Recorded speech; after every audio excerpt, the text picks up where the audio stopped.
Bonjour à tous, une nouvelle donne où on va ensemble réfléchir au jeu de la carte. On va voir que les enchères sont simples, le jeu de la carte un petit peu moins.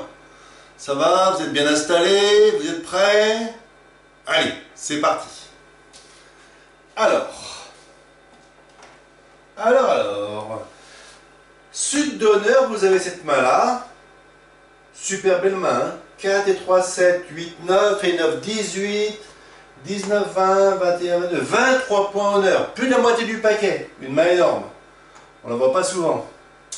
Alors, on va ouvrir de 2 carreaux, forcing de manche bien sûr, ici en or, 2 cœurs, j'ai pas d'as, j'ai pas 2 rois et j'ai pas 8 points. Donc 2 cœurs. Ici, on va nommer cette couleur la plus longue bien sûr, les piques, 2 piques. Ici, on est fit des piques, mais on n'a aucun espoir de chelem vu de notre côté. On conclut donc à 4 piques. Hein. Si on disait 3 piques avec cette main-là, ça laisserait des espoirs à Sud qui pourrait éventuellement développer les enchères. Donc là, on n'a pas du tout envie de laisser des espoirs à notre partenaire. On conclut donc à 4 piques. Bien. Et on reçoit l'entame de As, Roi et Dame de trèfle. As, Roi et Dame. Et ici, on fournit le 5, puis le 3, puis le 2. Le 5, puis le 3, puis le 2. Si je fournis ici en Est le 5, puis le 3, ça veut dire que j'ai un nombre pair. Si c'est 5, 3 et 2, ça veut dire que j'ai encore un autre trèfle. En l'occurrence, le dernier trèfle qui est ici. Ça doit être quoi? Ça doit être le 7, un truc comme ça. Donc ici, on a 7, 5, 3 et 2 à trèfle. Donc ici, As, Roi, Dame. On fait ces 3 levées et on rejoue le valet de pique. Bien. Comme d'habitude, maintenant, vous savez ça aussi bien que moi. On commence par faire le point couleur par couleur en comptant nos gagnantes, nos levées sûres dans chaque couleur. À pique, 3. Si les piques sont 5, 0. Hein. Valet 10, 9, 5e. On ne fera que 3 levées à pique. Hein. À cœur, 3 aussi. À carreau, une seule. Et à trèfle, 0. On a déjà perdu d'ailleurs les 3 levées de trèfle. Donc 3 et 3, 6 et 1, 7. 7 levées. 7 levées, on est quand même loin de nos 10 levées.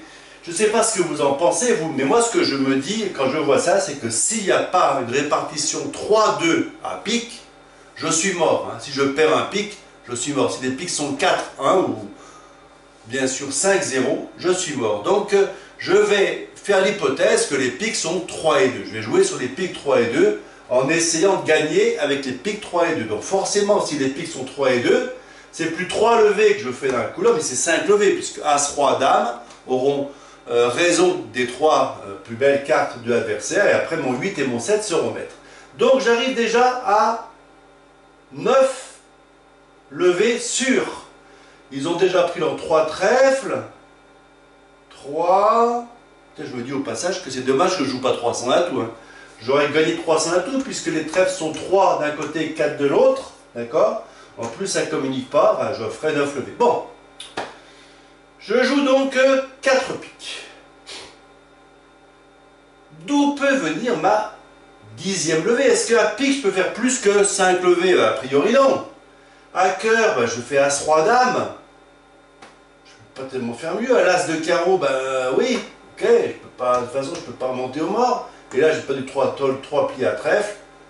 C'est pas ici que ça va marcher. Donc, le seul espoir, finalement, ça va être dans les cœurs. Si les cœurs sont répartis 3 et 3, tout va bien. Mais 3 et 3, une fois sur 3, à peu près. 3 et 3, une fois sur 3, en l'occurrence 36%. Un tout petit peu plus que une fois sur 3. C'est pas BZF quand même. Hein. Je ne sais pas ce que vous en pensez, mais c'est pas BZF. Est-ce que je peux espérer quelque chose? Si c'est pas le cas, si les cœurs sont pas 3 et 3, qu'est-ce qui va m'arriver? Ben, je vais perdre un cœur à la fin. Je vais tirer mes 3 tours d'atout. Je vais jouer As, Roi, Dame de cœur en espérant que les cœurs sont 3-3. Il se trouve qu'ils sont 4-2. Et ben, j'aurais perdu 3 trèfles au début. Je perdrais encore mon 2 de cœur.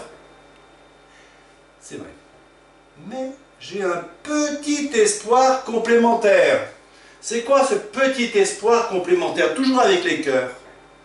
Ça serait de trouver dans une main, non pas les cœurs 3-3, mais 4 d'un côté et 2 de l'autre, ou le contraire, et que celui qui n'a que 2 cœurs n'a pas plus que 2 piques, a exactement 2 piques en l'occurrence. On va voir ce que ça donne cette histoire, on va voir ça. Alors, voici donc les deux mains. On va recevoir, donc ils nous prennent nos 3 trèfles à l'entame et il revient à pique. Hein. Ça c'est le début du coup. Là pour l'instant, je n'ai pas inventé grand chose. Et maintenant, qu'est-ce que je fais? Je donne un deuxième tour de pique maître. Roi de pique, je fournis un pique. Tout le monde fournit, donc les piques étaient bien 3-2, c'est déjà une très bonne nouvelle. Je continue avec 2 levées de cœur. As de cœur, roi de cœur. Je fournis ici 2 cœurs ici.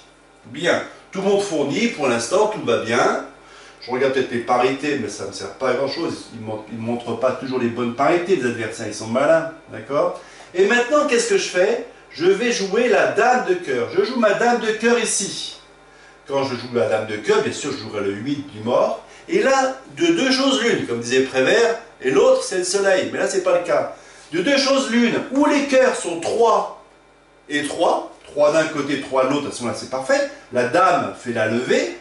J'enlève les derniers atouts, et je ferai encore mon as de carreau et le 2 de cœur. Donc, si les cœurs sont 3-3, j'ai toujours gagné. Mais ce qui est intéressant, ce que j'avais espéré, en plus de ces cœurs 3-3, c'est qu'il y a un des joueurs qui ait 2 cœurs seulement, 4-2, ça arrive, et 2 piques seulement. Alors, comment ça se donne? Comment ça va se passer? Ça va s'appeler, ce qu'on est en train de développer ici, la manœuvre de Guimard. La manœuvre de Guimard, du nom d'un bridger, ou d'un joueur de whist, en fait, je crois, il y a très longtemps, qui avait découvert cette manœuvre. Donc, je reprends notre affaire. J'ai reçu l'entame trèfle, As, roi, dame de trèfle. On avait dit qu'il avait fourni le 5, puis le 3, puis le 2. Moi, j'avais fourni mes 3 trèfles. On est revenu pique ici. Pique, je prends de l'as. Je tire un deuxième coup de pique. Je constate avec plaisir que les piques sont bien 3-2. Donc mes piques ont fait élever. Je tire 2 tours de cœur. 2 tours de cœur, 2 tours de cœur, 2 tours de cœur. Et maintenant, je continue avec mes cœurs, dame de cœur. Ici, on fournit, ici, je fournis bien sûr. Alors, si lui fournit, s'il a le 13e cœur, tout va bien. Il n'a pas de cœur, mais il n'a pas de pique non plus. Il va défausser, par exemple, un carreau, c'est pas très important. Et maintenant, je peux jouer cœur. Lui fournit son dernier cœur qui est maître, que je peux couper de mon petit 4 de pique. Il continue à défausser. Je rentre en main à carreau pour mon as. Il fournit. Et hop là, je retire le dernier atout de l'adversaire en défaussant ce que je veux, je m'en fiche. Et je vais faire 4 levées à cœur, 5 levées à pique et l'as de carreau. Si je ne me trompe pas, ça doit bien faire 10 levées. Voilà, j'ai réussi ma manœuvre de Guimard. Ma manœuvre de Guimard. J'ai réussi à faire 10 levées à la toute pique, malgré les cœurs répartis 4 et 2. Voilà, donc ici, j'ai remis dans le détail ce qui se passait. As, roi et dame de cœur. Je vous laisse le soin, si vous voulez, de relire tout ce qui est expliqué ici. C'est ce que j'ai expliqué à l'oral précédemment. N'hésitez pas à arrêter la vidéo pour prendre le temps de lire tout ça. Alors, juste un petit complément. Si par hasard les cœurs, là c'était la bonne situation, mais si les cœurs sont 4 d'un côté et 2 de l'autre, mais celui qui a 2 cœurs a le 3e atout, hein, dans ce genre dans un diagramme un petit peu différent, d'accord? Par exemple ici, un pic de moins ici et un pic de plus ici. Hein. Je rajoute ici le pic et j'enlève, je sais pas, le 2 de carreau par exemple. Hein. Si les mains sont comme ça, qu'est-ce qui se passe? Ben, quand je vais jouer mon 3e cœur, donc mon cœur qui est maître, qu'est-ce qui va se passer? Ben, lui qui a encore un atout, il va couper. Je vais chuter mon contrat. Je vais chuter mon contrat de une levée parce que du coup, le 2 de cœur pourra quand même être coupé par le dernier atout puisque lui, il aura utilisé son atout ici. Donc je ferai combien si la situation est comme ça? Je ferai aussi 4 cœurs moins 1, mais comme ceux qui auront tiré leurs atouts et As-Roi Dame de cœur en tête. D'accord? Je vous rappelle que dans les problèmes de bridge, on raisonne toujours avec le flanc le plus malin possible. Hein. Si vous dites oui, mais je vais tirer mes atouts et puis ils vont bêtement défausser des cœurs, ça marche contre des joueurs débutants, mais contre des joueurs un peu plus aguerris, ça va être un peu moins souvent le cas. Voilà. Donc, en résumé, le conseil du jour, c'est la manœuvre de Guimard qui consiste à laisser traîner un atout adverse pour faire une coupe de la main courte, on a vu ici, en espérant que celui qui a le dernier atout ne pourra pas nous couper, puisqu'il a encore, en l'occurrence ici, une carte à cœur. Voilà, j'espère que cette donne vous a intéressé. C'était un peu compliqué, hein, je suis d'accord, hein. Mais bon, on est là quand même pour... faut que ça cogite là-haut. Hein. Allez, à bientôt.